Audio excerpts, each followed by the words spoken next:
如果你北漂努力打拼只能住在又脏又臭的地下室，结果还被政府说是非法居住的低端人口，需要处理一下，你会怎么办呢？今天就让我们一起来聊聊中国鼠族吧。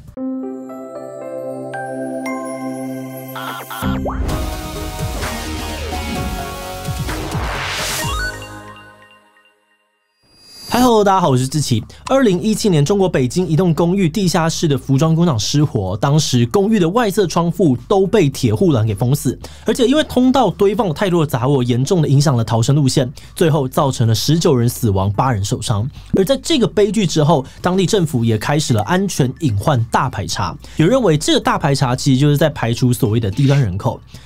我知道低端人口这个字听起来可能有点刺耳但是在中国，尤其是北京地区讲的就是低学历、低收入、从事低阶产业的人，而其中就包含了今天我们要聊的鼠族。他们大部分来自乡下或是2、3线城市，但因为各种原因来到1线大城市，做着被认为是底层的工作，而且住在地下室。他们平常过着什么样的生活？为什么要跑到大都市当鼠族？而政府又是为什么要扫荡他们呢？在开始讨论这些问题之前，按照惯例，先让我们来一段工商服务时间。在台北工作生活的你，对台北的印象是什么呢？今天要跟大家分享的是即将在8月27日登场的2022台北城市博览会。这次策展的主轴是台北的未来，其中的3大展区分别规划了永续发展、城市再生、打开台北、共融社会、创新创业、智慧城市6大主题，让我们从不同面向一起见证台北的改变，进一步展望未来。2022台北城市博览会将从8月27日到9月11日在花博正义馆举行，周边还有市集跟各种精彩的展演。有兴趣的话，赶快参加2022台北城市博览会吧。鼠族居住的地下室环境非常的恶劣，除了空气不流通以外，还混杂着像尿骚味、粪臭味、清洁剂等等的各种味道，空气品质极差。毕竟这样的空间根本不可能晒到太阳所以墙壁长满了壁癌、墙面剥落都可以说是基本配备。有些房间甚至没有门，只能够靠着帘子遮蔽。隔壁在看什么样的电视呢？几乎都能够听得一清二楚，几乎没有隐私可言。而更重要的是，这个居住空间也非常的没有安全保障。电器插满插座是常态，因为空间太小，所以杂物呢常常会堆得到处都是，阻碍了这个逃生的动线。所以如果不幸发生天灾或是意外，非常可能无法逃生而被淹死或者是烧死。而这种艰辛的生活环境搭配大都市极长的工时，对他们来说根本是身心灵的多重折磨。但他们通常也没有健保，没有钱看医生，只能够自己撑着。那看到这边我们最直觉想到的问题是，这种可怕的居住环境根本就不是人住的吧？这种空间到底是哪来的？真的是用来给人住的吗？鼠族的居住空间可以从1969年说起当时中国与前苏俄交恶，那为了要防止这个炮弹袭击呢，中国建造了地下城来作为防空洞，而后来这些不再使用的防空洞就转型成了商用空间，政府把这些空间承包给私人经营，促成了地下房屋的成长。而后来都市化之后，农村与2、3线城市的人口陆续的往1线城市集中，寻求工作的机会，这导致房价飙升，贫富差距越来越大，无力负担地上房屋的人呢，只好转而往地下求一个安身之地。而在政府一直以来默许的情况之下呢，鼠族也就这样子生存在地下了。但这边我们接着会出现的疑问是，那既然生活条件这么糟，到底为什么鼠族还可以忍受？当初又是为什么要选择到大城市过着这样子的生活呢？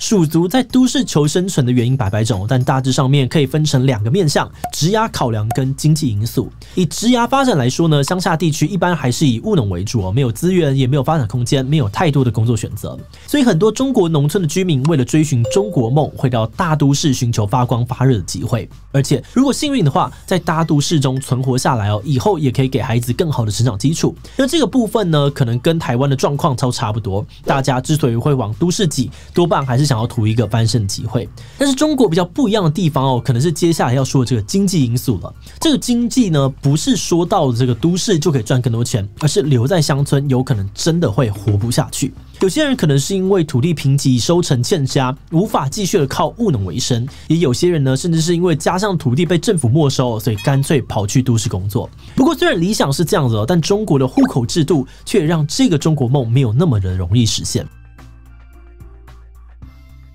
中国人的户口在哪里，可以说是人生顺不顺遂的关键，因为不同的户籍有不同的资源跟福利，像是就业、医疗、教育各方面都会有所差异。而且中国的户口管制非常的严格，并不像台湾这样子，想要搬去哪里呢就能够自由的迁移。中国的每一个城市的入籍条件都不太一样，但基本上呢，多半都会看学历、技术、资本，在当地的工作时间等等。那当然，大都市的规定更加的严格，有些区域呢，甚至会限制每年可以迁入户籍的名额，所以就算达到条件，也未必可以入户。那全中国控制户籍最严格的地区就是北京，有房、有车、有工作都不一定可以入户。根据最新规定的条件来看，要入籍北京可以简单分成3种方法：一是与亲人连结，二是透过就业，最后一种呢只是劳动模范。那如果想要透过就业的管道成为所谓的北京人，大致有4种类型。第一种呢是海外归国或是有特定高学历的人，第二种呢是能够进入某些企业的应届毕业生，第三种呢是在特定产业工作的高端人才，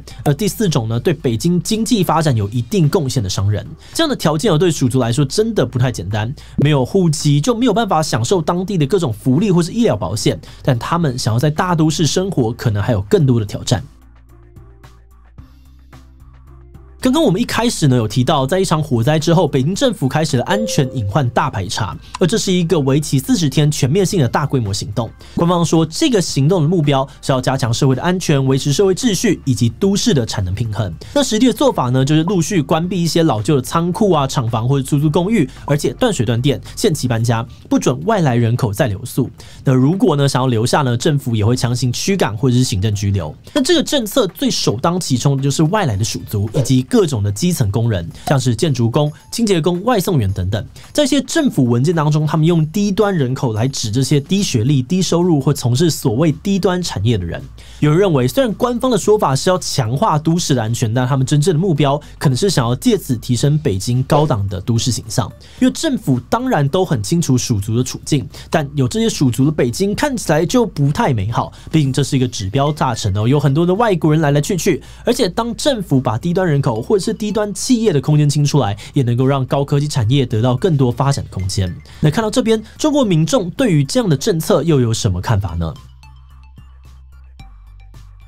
有不少居住在当地的居民认为，属族是社会上面的不定时炸弹，因为这些人可能会让犯罪率上升，也会让当地的房产贬值，所以非常反感。就算是属族的房东们呢，通常也会配合政府，极力的避免外国人接触到属族。有人批评属族就是一群社区的寄生虫，丢下原本的农活，跑到都市来呢，想要攀附上流社会，洗白自己的出身。但这个社会本来就要有人做基层的工作。也有人批评生活条件这么糟，还是一窝蜂的想要挤到城市，代表这些属族缺乏了独立思考能力，完全没有意识到自己可能根本没有办法在大城市生存，所以最后呢，过这样的生活都是自作自受。那当然，其实整个中国人也还是有不少人对属族比较谅解，他们知道在中国凡事就要靠关系，不靠关系就很难成功，或是要找到好工作。那就算呢你念到名校，只要你不是当地出身，也可能会被认为是想要寄生上流。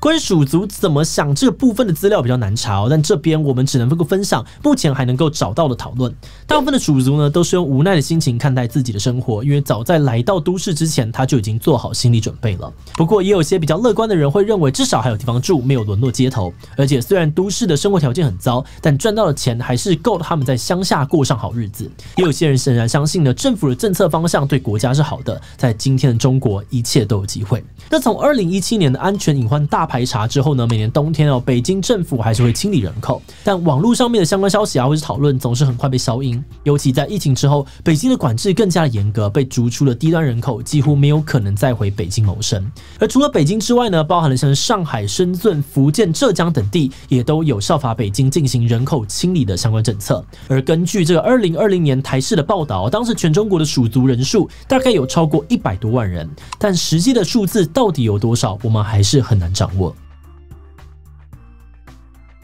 看到属族处境的时候呢，我们觉得很揪心因为我们团队也有不少人是从外地来到都市工作的年轻人。大家租房的时候看到那种条件很差的物件，心情都会有点难过，甚至会觉得有点生气租这种物件给人住，房东的良心不会痛吗？我们知道，不管是在哪个国家，要在大都市生活，真的都很不容易。尤其以我们对中国政府的认识，如果他真的毛起来清理低端人口，那对于属族们来说，未来生活恐怕会更没有希望。我们认为乡村人口过度集中到这个都市的现象呢，代表一个国家的区域发展可能已经有严重失衡的问题，而这个问题呢是结构性的，很难归咎在说是谁一个人或是单一族群的责任。过去我们讨论过 COVID-19 啊，讨论过上海4月之声，多少可以理解到中国有一些省级冲突的问题。但这次查资料呢，看到不少中国网友对于这偏乡民众或所谓的低端人口态度，真的是非常的不友善啊，还是让我们有一点惊讶。那这个过程呢，我们也好奇有没有蜀族站出来抗争，又或者是有没有其他民众帮忙发起比较具体的声援行动。